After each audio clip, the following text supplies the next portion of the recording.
Recomendamos que você ouça este programa com fones de ouvido.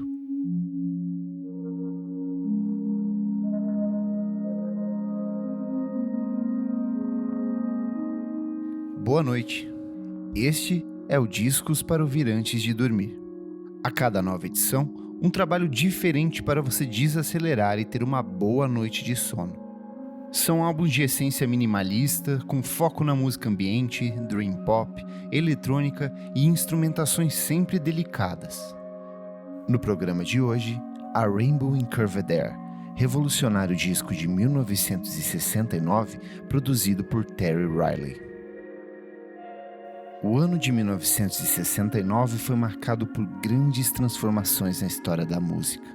Os Beatles entravam em estúdio pela última vez para a gravação de um disco em conjunto. A Tropicália ganhava força com os trabalhos de Caetano Veloso, Gal Costa e os Mutantes. A primeira edição do Woodstock seria realizada em agosto daquele ano. Mesmo obras importantes como In a Silent Way de Miles Davis, os dois primeiros discos do Led Zeppelin e o cultuado Tommy, ópera rock do The Who, seriam apresentados ao público nesse ano. Mesmo nesse universo de grandes transformações, um registro se destaca pelo caráter inovador e profunda mudança causada pelo processo de composição de cada elemento. A Rainbow in Curved Air.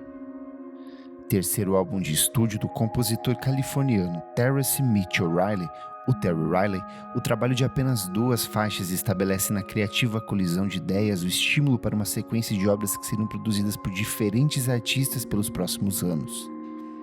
Embora lançado em 1969, parte específica do conceito que envolve a produção e distribuição do álbum teve início anos antes. Convidado pela CBS Records a produzir uma série de obras que mostrassem a produção experimental da música norte-americana, o produtor David Berman foi atrás de diferentes artistas que teriam seus trabalhos lançados pelo selo. Riley foi um dos primeiros a serem contatados. Parte disso se deve de um encontro entre os dois músicos anos antes, em 1965, quando Riley apresentou ao produtor da CBS uma série de experimentações com a música eletrônica e faixas montadas a partir de loops com fitas magnéticas em seu apartamento em Nova York.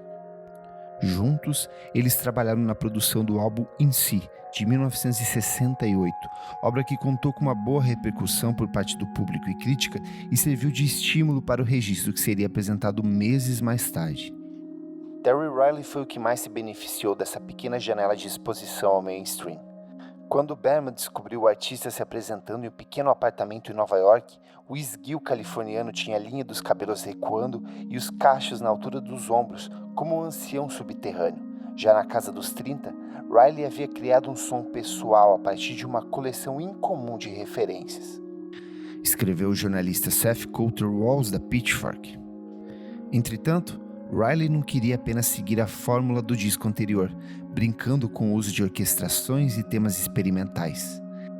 Ele queria algo novo. Aproveitando de um recém-lançado gravador de 8 canais, o músico californiano dispensou o time de músicos que o acompanhavam para assumir integralmente as gravações do disco. O resultado desse processo está na entrega de um álbum que se divide em 2 blocos bastante específicos. No primeiro, intitulado A Rainbow in Curved Air, Riley garante ao público uma experiência totalmente revolucionária para a época. São camadas de sintetizadores, loops e ruídos sintéticos concebidos a partir da criativa sobreposição dos elementos. Pouco mais de 18 minutos em que o artista norte-americano viria antecipar uma série de elementos que seriam melhor explorados ao longo da década de 70, vide o surgimento de nomes importantes como Popol Vuh, Brian Eno e principalmente o Kraftwerk. A Rainbow in Curved Air demonstra uma técnica de padrões simples, mas também tem Riley improvisando com esses elementos, fazendo lindas mudanças de timbres nos sintetizadores e órgãos, apresentando seções contrastantes que se tornaram a estrutura básica de seus trabalhos. Escreveu o jornalista Gene Tyrrell do AllMusic. Já na metade seguinte do disco, batizada de Pop No Good The Phantom Band, Riley encontra no uso todo de um saxofone, loops e estruturas labirínticas um espaço aberto às possibilidades.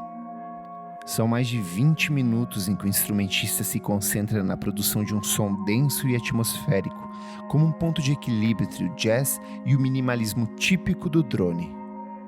Recebido de forma positiva na época em que foi lançado, Rainbow in Curved Air viria a se transformar em uma das obras mais influentes não apenas para a música eletrônica e ambiente, mas para diversos campos da música. Gosta de Bob O'Reilly do The Who? Pois saiba que a canção é uma homenagem confessa da banda britânica à obra do músico californiano. É só prestar atenção nos sintetizadores que inauguram a canção. A própria Tubular Bells de Michael Oldfield, eternizada na trilha sonora de O Exorcista, utiliza de uma série de elementos originalmente testados por Riley. São incontáveis citações e diferentes novos artistas que continuam encontrando nos sintetizadores psicodélicos de A Rainbow in Curved Air um importante componente de inspiração. Esse foi o Discos para ouvir antes de dormir. O link para ouvir esse álbum você encontra na descrição deste podcast. Caso se interesse pela obra de Terry Riley, recomendo conhecer outros registros produzidos pelo artista. É o caso de Persian Surgery Devices, de 1972, e Shirley Canal, de 1980, trabalhos que mostram o interesse do compositor norte-americano pela música oriental, principalmente indiana. O Discos para ouvir antes de dormir é um programa paralelo do podcast Vamos Falar sobre Música.